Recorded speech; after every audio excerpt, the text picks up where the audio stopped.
Aleluia, aleluia, aleluia. Aleluia, aleluia, Aleluia. Agora o príncipe deste mundo há de ser lançado fora. Quando eu for elevado da terra, atrairei para mim todo ser. Aleluia, aleluia, aleluia.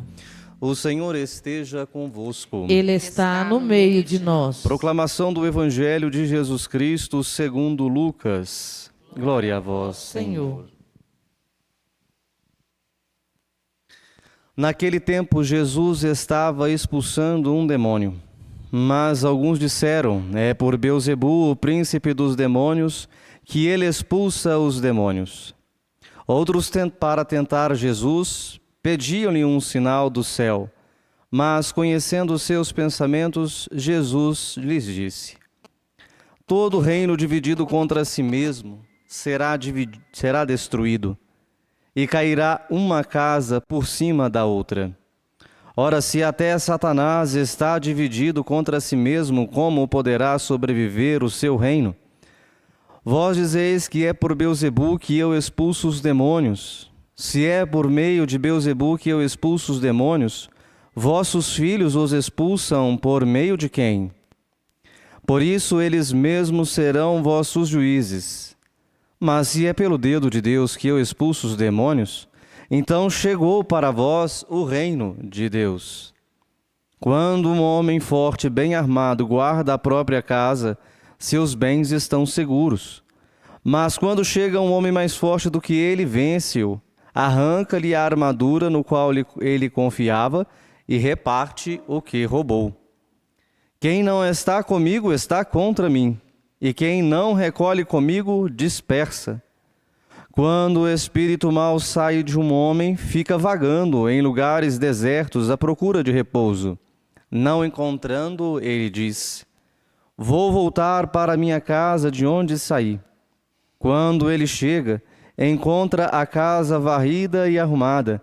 Então ele vai e traz consigo outros 7 espíritos piores do que ele. Entretanto, instalam-se aí. No fim, esse homem fica em condições piores do que antes. Palavra da salvação. Glória a vós, Senhor. Queridos amigos, amigas, queridos companheiros, devotos, irmãos e irmãs, hoje chegamos a esta semana, esta sexta-feira, ecoando o desejo na liturgia de pedir Deus esta graça de que, mais do que a nossa oração ousa pedir a Ele as coisas que são tão necessárias para nós assim possamos ser elevados à plenitude conforme o seu próprio desejo e conforme Ele assim também o quer, nos transformando, sobretudo, em um outro Jesus, em um outro Cristo. Afinal, ser cristão é entrar também na história do mundo com as nossas ações em nome do próprio Jesus, para que o reino de Deus continue também sendo perpetuado. Queridos, para agirmos em nome de Jesus, nós devemos ter pelo menos 2 condições muito básicas e principais do nosso dia a dia. Primeiro, reconhecer as nossas falhas e os nossos pecados. Reconhecer que todos nós necessitamos dessa justiça de Deus, que é uma justiça de misericórdia. Uma justiça em que a gente pede a Deus as graças que são tão necessárias para que a nossa natureza seja assim reequilibrada e reestabelecida pela condição original que nasce do coração do próprio Deus. E segundo, o que talvez seja o mais importante, porque Ele talvez saiba agir nas nossas fragilidades, nas nossas misérias, muito melhor do que nós mesmos. E nem por causa disso Ele deixa de ceder aquilo que nós devemos pedir, que é o Espírito Santo de Deus.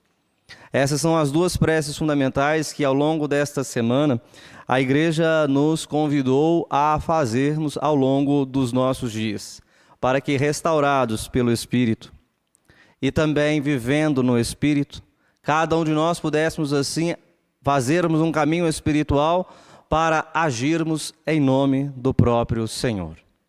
Agir em nome do próprio Senhor significa fazer às vezes do próprio Senhor. fazer as vezes do próprio Jesus. Fazer essas vezes, assumir esse compromisso, é muito mais do que um compromisso que nós podemos assim dizer que seja social, que seja ambiental ou por todas as outras instâncias, que num segundo momento nós somos chamados a corresponder com generosidade. Ninguém pode dizer que a preocupação social, a preocupação da justiça, a preocupação ambiental ou em qualquer outra esfera da nossa sociedade seja uma realidade que deveria ser assim tampada dos nossos olhares, sobretudo na caminhada da nossa fé. De jeito maneira. Agir na sociedade é também uma resposta de fé, pois a ação na nossa sociedade é também agir em nome do próprio Senhor, é agir em nome do próprio Jesus. Queridos, mas para além dessas possibilidades que nós temos de agir e de conviver com os mistérios de Deus no nosso coração, suplicando pela prece, pedindo, como foi no dia de ontem, nesses dias dessa semana, pela oração do Pai Nosso, nós também encontramos com uma realidade que ultrapassa a nossa força, que ultrapassa as nossas medidas, que é a própria realidade do mal. A realidade do mal, dizem que uma das estratégias mais eficazes que existe do império, do reino do mal, é nos convencer que não existe. Isso é uma das piores, ou melhor, uma das melhores estratégias que tem para que aqueles que combatem a favor do reino de Deus sejam assim enganados. O reino do mal é uma realidade que toda geração, que a igreja, que o próprio evangelho nos dias de hoje, no dia de hoje, remete para nós como uma realidade e que o próprio Senhor também o enfrentou. Nós podemos olhar que existem diversas situações de mal que as pessoas fazem de mal que parece que numa primeira visão, numa primeira vista, a gente fique até assim impressionado talvez com a violência e a brutalidade que age no coração da pessoa. E nós podemos descer inúmeras análises no contexto social, psicológico, que pode assim dar uma resposta a tais situações de brutalidade que aparecem em nossa vida.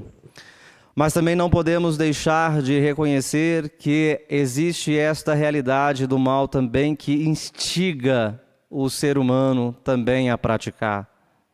Hoje a palavra de Deus, ao ver Jesus que está ali num diálogo por manifestar o reino de Deus, manifesta no desejo de que ele possa assim entregar a força do Espírito de Deus, que no Evangelho vai dizer o dedo de Deus. Ele vai assim nos dizer que também Satanás não está dividido. Olha que interessante. O reino de Satanás, o reino do mal, não está dividido. O engraçado é que automaticamente nos faz pensar que está muito bem articulado. De fato, o reino do mal está muito bem articulado. O nosso auxílio é que o reino de Deus pode ser que também por uma resposta nossa não esteja tão bem articulado como deveria estar para darmos a resposta na sociedade e no mundo, e também na nossa vida espiritual. Mas o que nos vale a nosso favor é o clamor e o pedido do Espírito Santo de Deus para que sempre venha em nosso auxílio, pois o império do mal pode estar muito bem articulado, mas a força do Espírito Santo é muito mais forte do que este reino. Jesus nos convida a estarmos preparados também para esta realidade do mal que perpassa o coração humano. E para isso vai nos dizer que também o nosso coração não pode ser dividido. O nosso coração também deve ser íntegro. Olha a experiência bonita da primeira leitura, quando o profeta Joel convida os ministros dos altares, os sacerdotes do seu templo, a se também se fazerem penitência, a também rasgar e vestir sacos, a deitar sobre as cinzas, a convocar as pessoas para que possam fazer assim também a experiência do jejum. O jejum que é a abertura daquilo que é essencial para cada um de nós, daquilo que é o básico para um de nós, para que a gente, passando pela experiência da falta, possamos reconhecer que Deus é o verdadeiro essencial da nossa própria vida. Não é aquilo que nos alimenta, não é aquilo que vestimos, não é aquilo que temos, não é a referência de autoridade que preenche o nosso ser, mas é o próprio Deus que quer que tudo isso seja usado, tudo isso seja vivenciado para que o reino de Deus aconteça. A leitura do profeta Joel é um convite à comunidade também a praticar o jejum. É o convite à comunidade também para reconhecer de tudo aquilo que pode assim ser dispensável, seja vivenciado. Às vezes podemos abrir mão de uma alimentação. Às vezes podemos abrir mão de uma roupa que gostamos. Às vezes também podemos abrir mão de tantas outras realidades que gostamos para dizer que aquilo não é essencial. Aquilo é secundário. Aquilo é algo que pode ser deixado de lado e faz o nosso coração se alinhar de modo melhor ao projeto de Deus. O convite do profeta Joel é um convite, sobretudo, para a prática da justiça. Todo profeta nasce no seio, no contexto, e é narrado pela Sagrada Escritura para dizer que alguma coisa está fora do prumo, alguma coisa está fora de ordem do coração e da vontade de Deus. Por isso surge esse homem, surge essa pessoa que naquele tempo nos inspira o dia de hoje. Queridos, na nossa vida espiritual, temos esta dinâmica bonita. Para que nós possamos assim lutar contra o mal, o jejum também é necessário. Para lutarmos também contra o mal, a confissão de nossos pecados também é necessária. Para lutarmos contra o mal, o desejo de ter um coração íntegro também é necessário e urgente. No Salmo, nós encontramos esse desejo de justiça. O salmista, ele se coloca como aquele que está anunciando um grande dia terrível de Deus. Um dia de escuridão, mas não é um dia de destruição. É um dia de se recolocar as coisas no devido lugar. É um dia de uma conversão que cada um de nós devemos também passar para que a gente aprenda a reconhecer esta relação aberta, justa, com tudo aquilo também que nos cerca. Ele não quer dizer sobre a destruição, ele não quer dizer sobre o mal, mas ele quer dizer sobre um Deus que vem com justiça. O Senhor há de julgar o mundo inteiro com justiça. Justiça, meus queridos, a gente lida com ela de forma muito feliz. O nosso coração, ele pode ser que ele vá se entristecer, porque vemos muitas realidades de injustiça no nosso tempo. No dia de ontem saiu uma reportagem aqui do Santuário Basílica Nossa Senhora da Piedade, ou melhor, até num conjunto maior que é a Serra da Piedade. Esse contexto que é reconhecido, é valorizado, é protegido por tantas outras instâncias, mas sempre existem pessoas que estão aqui de olho neste lugar. A gente costuma até brincar que aqui o Santuário Basílica Nossa Senhora da Piedade é a casa da Mãe da Piedade. Mas o mal, Satanás também corre em torno deste lugar querendo destruir. Devemos contar com a intercessão de Nossa Senhora para que esta força do mal não esteja presente aqui. Não consiga invadir o coração daqueles que também governam, daqueles que têm a responsabilidade de indicar e perpetuar a ação da lei. A lei também que é justiça, a lei que busca justiça para a vida do mundo, para a história.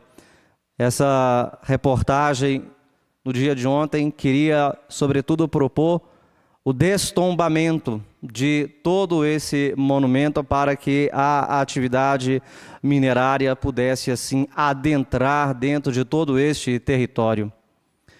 Queridos, em hipótese nenhuma, a igreja ela é contra a atividade minerária, porque todos nós precisamos da ação e do trabalho desses homens que se dedicam também à extração daquilo que é necessário para nós por meio da própria natureza. Mas é um absurdo pensar da forma de como é feito, onde não leva à consideração de um patrimônio religioso, cultural, ambiental, onde não leva em consideração a história do nosso próprio Estado, que recebe o nome de Minas Gerais, com esta atividade minerária, que produz riqueza para poucos, não produz riqueza para muitos. Não há uma distribuição equitativa de acordo com a necessidade de cada cidade. Há uma dependência enorme das atividades minerárias nas cidades que assim compõem, porque uma vez que também essas atividades acabam, a cidade fica desolada, fica devastada, porque ela absolutiza toda a sua economia em torno dessas empresas. Não há uma proposta de resguardar aquilo que é bem da sociedade, aquilo que é bem comum para todos e que não só para a nossa própria geração, é também para as gerações que vêm à frente. O bem comum é para todos e não para alguns e não para poucos.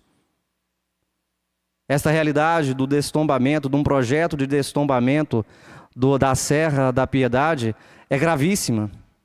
E é apenas um reflexo que, infelizmente, inversamente, a gente tem que dizer, sacramentalmente, do mal. É um sacramento do mal. Não é um sacramento da vida, como nós celebramos também no dom da própria fé. Mas é um sacramento do mal que age também nas forças de justiça dentro de nossas instituições jurídicas, civis e políticas. A gente pode dizer desta realidade do destombamento do Santuário Basílica, da Serra da Piedade, nesse conjunto bonito que nós temos, que marca a história também da nossa mineiridade, das nossas minas, das nossas Gerais. Aqui é o santuário estadual. Estadual. Tem uma relevância e que deve ser protegido, deve ser preservado. Fico pensando tantas as vezes que a gente aprova, pode ser aprovado tantos projetos de destombamento de coisas tão importantes, históricas, mas a gente custa ver um projeto de restauro, sobretudo social, ambiental. A nossa lei, inclusive, prescreve que todo mundo tem o direito de um equilíbrio, um ecossistema equilibrado. Mas nós, assim, só vemos essas propostas de destruição.